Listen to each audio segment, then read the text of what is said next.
찬송가 304장입니다. 찬송가 304장입니다.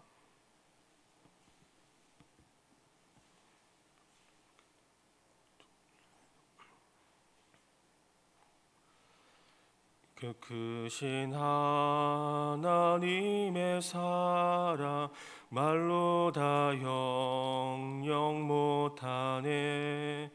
저 높고 높은 별을 넘어 이 낮고 낮은 땅 위에 죄범한 영혼 구하려 그 아들 보내사 화목제물 삼으시고 죄 용서하셨네.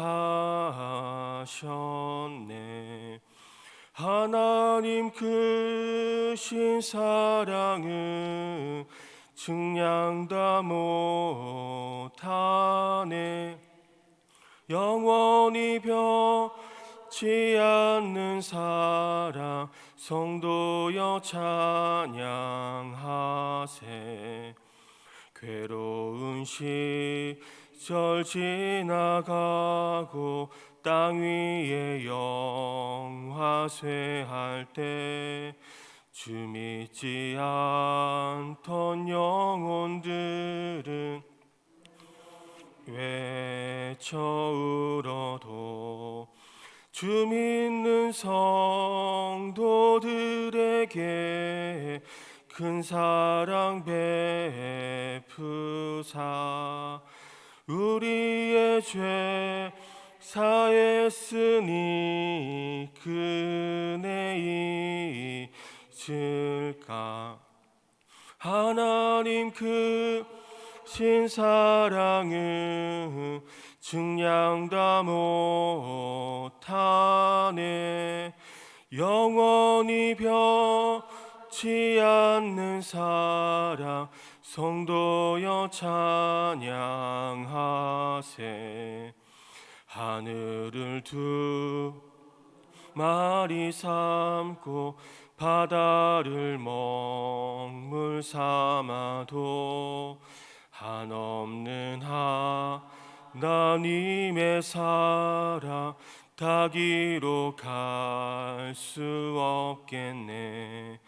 하나님의 크신 사랑 그 어찌 닿았을까. 저 하늘로 채우지 못하리. 하나님 크신 사랑은 측량 다 못하네. 영원히 변치 않는 사랑 성도여 찬양하세.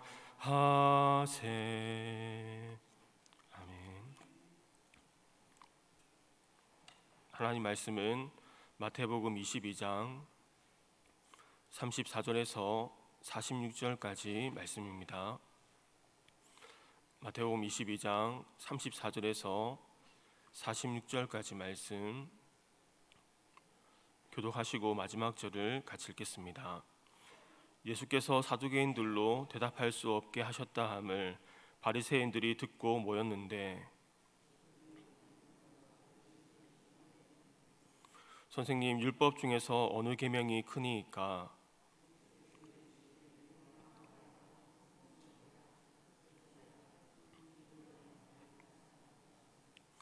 이것이 크고 첫째 되는 계명이요,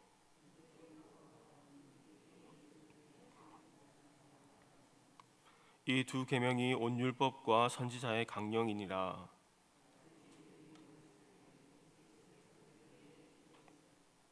너희는 그리스도에 대하여 어떻게 생각하느냐? 누구의 자손이냐? 대답하되 다윗의 자손이니이다.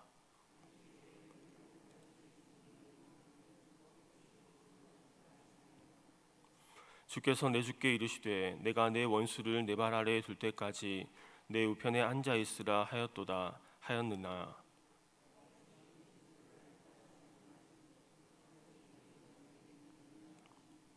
한마디도 능히 대답하는 자가 없고 그날부터 감히 그에게 묻는 자도 없더라. 아멘. 네, 오늘도 하나님의 은혜가 여러분과 함께 하시기를 축복합니다. 앞서 본문에서는 사두개인과 예수님의 부활 논쟁에 대해서 말씀하고 있습니다. 그리고 이제 바리새인들이 예수님에게 나왔습니다. 34절과 35절입니다. 예수께서 사두개인들로 대답할 수 없게 하셨다함을 바리새인들이 듣고 모였는데 그 중에 한 율법사가 예수를 시험하여 묻되 바리새인 중에 한 율법사가 예수님에게 나옵니다. 그 많은 바리새인들 중에서 대표로 나온 율법사는 아마 율법에 대해 박식하고 율법에 대한 논쟁도 뛰어났던 사람일 것입니다. 그리고 그 율법사는 예수님에게 질문합니다. 율법 중에서 어느 계명이 크니까? 이는 바리새인들이 자주 논쟁하였던 문제였습니다. 그들은 어느 계명이 가장 큰 계명일까? 율법 전체를 한 줄로 요약한다면 어떻게 될까? 이런 것에 관심을 많이 가지고 있었습니다. 바리새파에는 양대 산맥과 같은 랍비가 있었는데 샴마이라는 랍비와 힐렐이라는 랍비가 있었습니다. 어떤 사람이 샴마에게 찾아가 자신이 한 발로 서 있는 동안에 율법을 한 줄로 요약해 달라고 했는데 이 샴마이가 몽둥이를 들고 쫓아냈다고 합니다. 그리고 이 사람이 이제는 힐렐이라는 랍비를 찾아가서 똑같이 율법을 한 줄로 요약해 달라고 하자 내 자신이 싫어하는 일을 이웃에게도 행하지 말라고 대답했다고 합니다. 이 율법사는 이 질문으로 예수님을 시험하고자 했던 것입니다. 이 질문은 당시 랍비들 세계에서도 중요한 이슈가 되는 질문이었습니다. 당시 랍비들은 율법을 613가지 조항으로 구분하였습니다. 248개를 보다 중요한 것으로 나머지 365개를 덜 중요한 것으로 분류했습니다. 랍비들이 율법을 이렇게 분류한 이유는 613개나 되는 조항을 전부 다 지킨다는 것은 불가능한 일임을 알았기 때문입니다. 그래서 그들은 차선책으로 율법의 중요한 조항만이라도 반드시 지키도록 하였습니다. 그런데 항상 유대인들 사이에서 율법의 중요한 조항과 덜 중요한 조항 사이를 분류하는 데 논란이 있었습니다. 우리가 단순히 생각해 보아도 논란이 있을 수밖에 없는 문제입니다. 그러고 보면 우리가 율법의 행위로 구원받을 수 없을 뿐더러 이 받지 않은 것이 참으로 하나님의 지혜인 것입니다. 아무도 교만하거나 자랑할 것이 없기 때문입니다. 이런 토대하에 율법사는 지금 예수님에게 질문하고 있는 것입니다. 율법사의 질문의 37절부터 40절까지 말씀 이렇게 말씀하는데 예수께서 이르시되 내 마음을 다하고 목숨을 다하고 뜻을 다하여 주 너의 하나님을 사랑하라 하셨으니 이것이 크고 첫째 되는 계명이요 둘째도 그와 같으니 내 이웃을 내 자신같이 사랑하라 하셨으니 이 두 계명이 온 율법과 선지자의 강령이니라. 먼저는 하나님을 사랑하는 것에 대해서 말씀합니다. 내 마음을 다하고 목숨을 다하고 뜻을 다하여 주 너의 하나님을 사랑하라고 말씀하시면서 이것이 크고 첫째 되는 계명이다라고 말씀합니다. 한글 성경은 내 마음을 다하고 목숨을 다하고 뜻을 다하여 주 너의 하나님을 사랑하라 말씀하지만 이 원어 성경은 이렇게 표현되어 있습니다. 너는 주 너의 하나님을 사랑하라. 너의 온 마음으로, 너의 온 목숨으로, 너의 온 뜻으로 이렇게 기록되어 있습니다. 원어 성경은 우리가 해야 할 가장 중요한 것은 이 하나님을 사랑하는 것임을 먼저 선언한 다음에 그 다음에 우리가 어떻게 하나님을 사랑해야 되는지 말씀을 이어가고 있습니다. 사랑하라로 번역된 아가파오란 단어는 하나님에 대한 사랑을 뜻할 때에 이 받은 은혜에 대한 감사와 한없는 복종과 내면의 경외함을 가리킵니다. 이는 겉으로 드러나는 행위 이전에 마음속에서 우러나오는 한없는 사랑의 감정을 가지고 이 감정은 자연스럽게 하나님의 계명을 지키고 하나님을 섬기며 그의 모든 도를 행하는 외적인 행위로 나타나게 되는 것입니다. 따라서 하나님을 사랑하는 이 명령은 하나님에 대해서 우러나온 사랑으로 이 자발적인 순종으로 이어지는 것을 말합니다. 요한일서 5장 3절 말씀이 이렇게 말씀하는데 하나님을 사랑하는 것은 이것이니 우리가 그의 계명들을 지키는 것이라. 그의 계명들은 무거운 것이 아니로다. 우리는 하나님을 사랑해야 됩니다. 하나님을 사랑할 때에 사람은 가장 완전한 삶을 살아갈 수 있기 때문입니다. 사람은 하나님에 의해 창조된 피조물로서 이 하나님이 없이는 살아갈 수 없는 존재이기 때문입니다. 피조물이기 때문에 이 창조주로부터 힘과 능력과 생명이 공급되어야 하며 진정한 행복은 하나님 안에 있음을 우리는 알 수 있습니다. 사람이 영적이고 정서적이고 인격적으로 균형 잡히고 충족된 삶을 살아가기 위해서는 하나님을 사랑하고 하나님을 경외해야 하는 것입니다. 사람은 하나님을 사랑하는 만큼 더욱 치유되어지고 하나님의 형상이 회복되어지고 자신의 힘이 아니라 하나님의 힘으로 온전한 삶을 살아갈 수가 있는 것입니다. 그래서 전도서 12장 13절 말씀 이렇게 말씀하는데 하나님을 경외하고 그의 명령들을 지킬지어다. 이것이 모든 사람의 본분이니라. 이것이 모든 사람이 지킬 본분인 것입니다. 하나님을 사랑하지 않으면서 영적으로, 정서적으로, 인격적으로 성숙하고 행복한 삶을 살려는 것은 이것은 뭔가가 부족한 것이 아니라 불가능한 것입니다. 우리는 피조물로서 자신의 성숙한 삶과 진정한 행복을 위해서도 하나님을 경외하며 그분의 말씀을 지키고 그분을 사랑해야 합니다. 그래서 예수님은 하나님을 사랑하는 것이 가장 크고 첫째 되는 계명이라고 말씀합니다. 가장 중요하기 때문에 그렇고 또한 이것이 이루어지지 않으면 나머지 계명들도 지켜지지 않기 때문에 그렇습니다. 이웃을 진정으로 사랑하는 것도 하나님의 사역을 감당하는 것도 전도도 진정한 찬양과 기도와 예배도 하나님을 사랑하지 않으면 안 되기 때문에 그렇습니다. 이 땅에 얼마나 많은 교회의 기도와 예배를 드리는데 하나님이 모두 다 받으시는 예배와 기도는 아닐 것입니다. 그렇다면 이 땅의 기독교와 하나님의 이름은 이렇게 땅에 떨어지지 않았을 것입니다. 우리는 하나님을 사랑해야 되는데 또 한 가지 이유가 하나님을 사랑하는 것이 우리 인생의 모든 답이 들어있기 때문입니다. 살아갈 때 참 많은 문제들이 있습니다. 그것이 우리의 기도가 되어지는데 자녀의 문제가 있고 관계의 문제가 있고 또 부부의 문제가 있고 취업의 문제가 있고 진로의 문제가 있습니다. 참 걱정하려면 걱정할 것도 많고 그것들을 다 기도하려고 한다면 기도할 것도 참으로 많을 것 같습니다. 그런데 각 시대마다 상황은 다르고 각 시대마다 여러 가지 인생의 문제들이 있지만 우리의 인생 문제의 모든 답은 하나님을 사랑하는 것에 있습니다.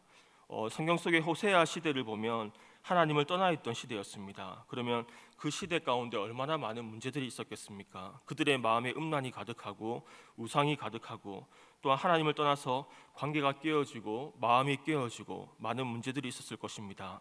그때 선지자를 통해 하나님이 주신 말씀은 우리가 잘 아는 호세아 6장 1절부터 3절 말씀인데 오라 우리가 여호와께로 돌아가자. 여호와께서 우리를 찢으셨으나 도로 낫게 하실 것이요 우리를 치셨으나 싸매어 주실 것임이라. 여호와께서 이틀 후에 우리를 살리시며 셋째 날에 우리를 일으키시리니 우리가 그의 앞에 살리라. 그러므로 우리가 여호와를 알자. 힘써 여호와를 알자. 그의 나타나심은 새벽빛같이 어김없나니 비와 같이 땅을 적시는 늦은 비와 같이 우리에게 임하시리라 하니라. 이 말은 너희 앞에 수많은 문제들이 산적해 있지만 너희가 힘써 하나님 알기를 구하면 그리고 하나님을 사랑하면은 너희 삶에 회복이 있을 것이고 하나님이 다시금 돌아올 것이다라는 것을 우리에게 말씀해 주고 있습니다. 우리 인생 문제의 답은 하나님을 사랑하는 것에 있습니다. 너희는 먼저 그의 나라와 그의 의를 구하라. 그리하면 이 모든 것을 너희에게 더하시리라 말씀하신 그 약속의 말씀을 우리가 믿고 살아갈 수 있기를 바랍니다. 하나님을 사랑하되 우리는 온 마음을 다하고 목숨을 다하고 뜻을 다하여 하나님을 사랑해야 됩니다. 영어 성경은 이렇게 표현합니다. All your heart, all your soul, all your mind. 사랑은 나누어지지 않는 한 마음으로 사랑하는 것입니다. 부부가 서로를 사랑할 때에 나누어지지 않는 마음으로 사랑해야 됩니다. 하나님은 하나님을 그렇게 사랑하는 무리들 가운데 더욱 강하게 찾아오시고 임재하십니다.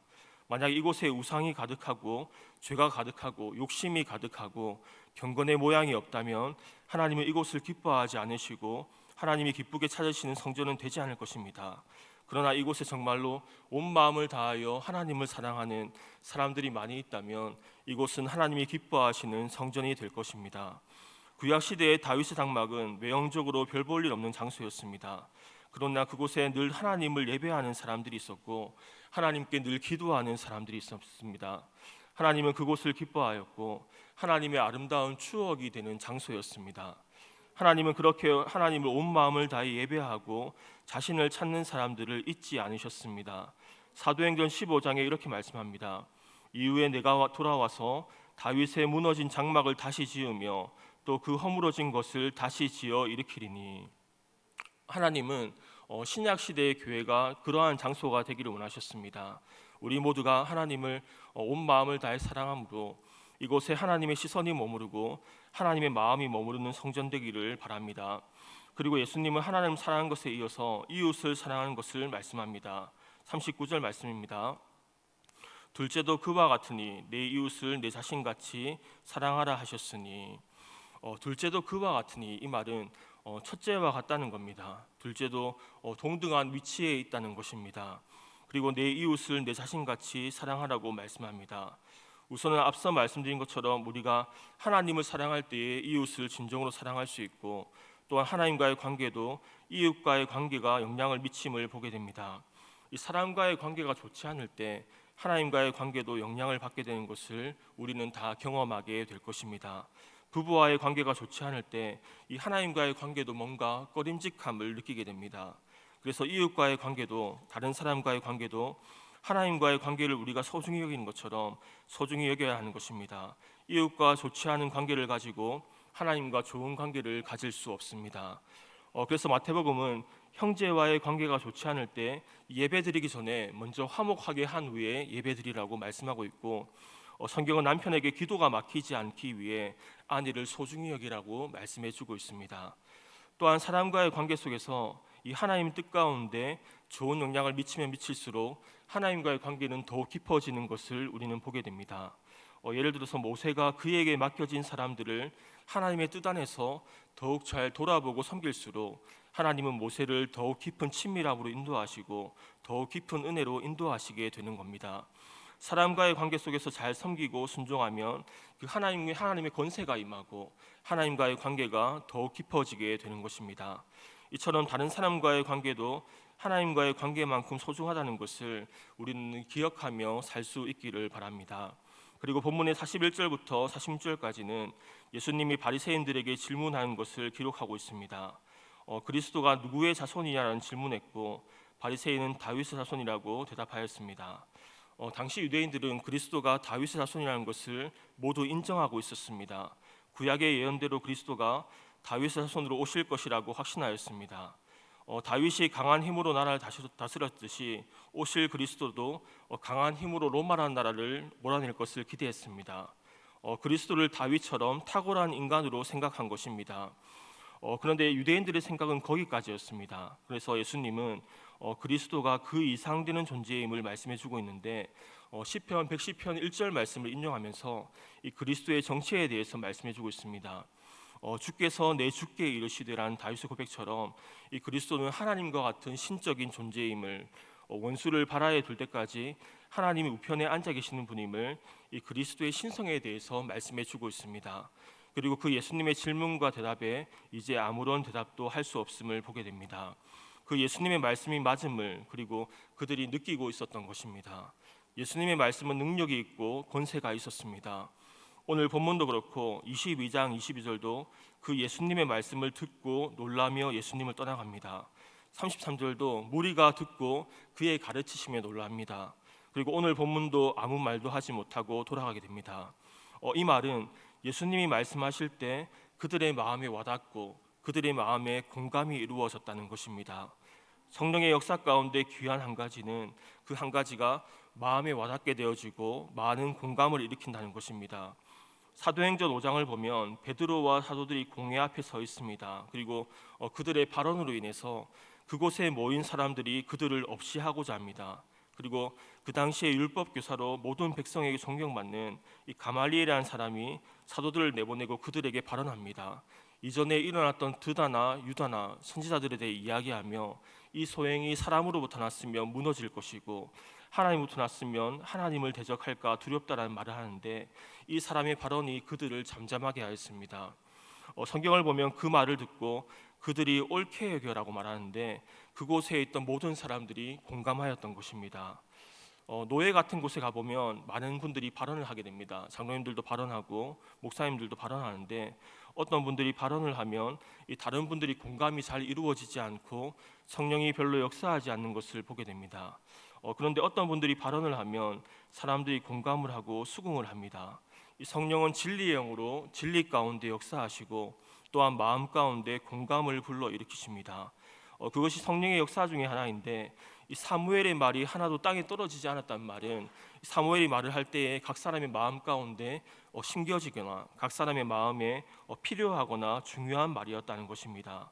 훌륭한 설교자의 특징이 이 성령의 함께하심과 역사하심으로 성령의 터치가 이루어지고 공감이 이루어지는 것입니다. 그들이 특별한 말을 하는 것이 아니라 성령의 역사하심으로 평범한 말이 특별한 말이 되어지는 것입니다. 우리에게도 이런 은혜가 있었으면 좋겠습니다. 이 새벽 시간이 이런 은혜를 구하는 시간이 되기를 바랍니다. 나의 말이 누군가에게 의미 있는 말이 된다면, 누군가의 인생에 좋은 영향과 변화를 줄 수 있는 말이 된다면 우리는 말 한마디도 그냥 하지 않게 될 겁니다. 오늘 우리는 하나님의 말씀을 두 가지로 요약해 보았습니다. 하나님을 사랑하고 이웃을 사랑함으로 하나님의 말씀이 우리 삶 가운데 이루어지는 저와 여러분이 될 수 있기를 바랍니다. 또한 우리 교회가 하나님이 잠시 왔다가 가는 것이 아니라 하나님이 기뻐하심으로 하나님이 늘 머물러 있는 성전 되기를 기도하는 저와 여러분이 될 수 있기를 축복합니다. 오늘도 주님과 동행하는 하루 되시기를 주님의 이름으로 축원합니다. 기도하겠습니다. 살아계신 하나님, 이곳이 다윗의 장막과 같이 예배가 끊이지 않고 기도가 끊이지 않고 하나님이 늘 머물러 있는 장소 되기를 원합니다. 이곳을 나중에 기억할 때에 하나님의 아름다운 추억이 있고 하나님과의 백성들과의 만남이 있는 거룩한 장소가 되게 하여 주옵소서. 우리에게 나누어지지 않는 한 마음을 주셔서 하나님을 사랑하게 하시고 이 성전이 무엇보다 하나님을 전심으로 사랑하는 주의 백성들이 많이 세워지는 성전 되게 하시고 하나님만이 하실 수 있는 놀라운 기적들이 많이 일어나는 장소 되게 하여 주옵소서. 우리에게도 권세와 능력이 있기 원합니다.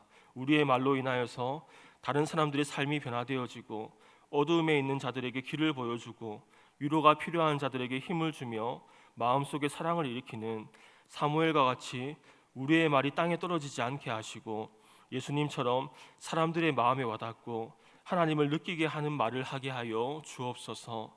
이 새벽 시간에 그 은혜를 구할 때에 우리 모두에게 그 은혜를 허락하여 주옵소서. 세상 속에서 살아가는 다음 세대들, 세상의 가치관에 물들지 않게 하시고 오직 하나님 안에 참된 행복과 온전한 삶이 있는 것을 아오니 우리가 그들을 위해 기도할 때에 우리의 기도를 들으시고 다음 세대가 하나님의 군대와 같이 일어나는 것을 우리가 목도하게 하여 주옵소서. 이 땅의 모든 교회들과 성도들이 하나님의 군대로 일으켜 세워 주옵소서. 우리에게 더욱 기도의 영을 주셔서 이 영도를 변화시키고 이 부산을 변화시키고 이 나라를 변화시키는 기도의 용사들이 다 되게 하여 주옵소서. 오늘 하루의 삶도 하나님의 인도하심을 따르고 하나님의 발걸음을 쫓아가는 하루 되게 하여 주옵소서. 감사드리며 살아계신 예수님의 이름으로 기도드립니다. 아멘. 하늘에 계신 우리 아버지, 아버지의 이름을 거룩하게 하시며 아버지의 나라가 오게 하시며 아버지의 뜻이 하늘에서와 같이 땅에서도 이루어지게 하소서. 오늘 우리에게 일용할 양식을 주시고 우리가 우리에게 잘못한 사람을 용서하여 준 것 같이 우리의 죄를 용서하여 주시고 우리를 시험에 빠지지 않게 하시고 악에서 구하소서. 나라와 권능과 영광이 영원히 아버지의 것입니다. 아멘.